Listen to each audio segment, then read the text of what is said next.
Set is an unordered collection of data declared in curly brackets. We can add and delete the elements in set using functions like add, update, discard, remove, pop and clear. But how to copy a set? Hello everyone, welcome to the Python session, and in this session we will study how to copy a set. If you copy a standard integer variable x into y, it's simple. You can write y equal to x, but this is not the case with set. Suppose you have a set A with values 1, 2, 3. And now we will write B equal to A. Then print the set B. Run the code. Well, we got the expected output. But here is one problem.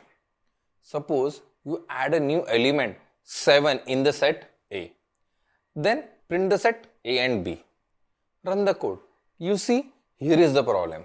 Both the set A and B got updated. This is the problem when you copy the set using equal to operator.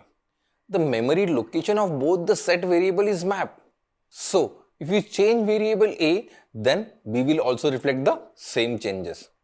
But suppose you want independent copies of variable A. In such cases, we use the copy function. Just write C equal to A dot copy followed by brackets. Then add an element into the set A and print both the set A and C. Now run the code.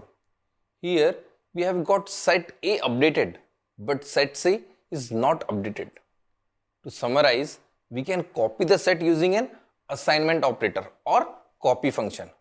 When you use the assignment operator, the memory location of both the set is mapped. Whatever changes you do in the first set will be reflected in the other set. If you use the copy function, the independent copy of set is created.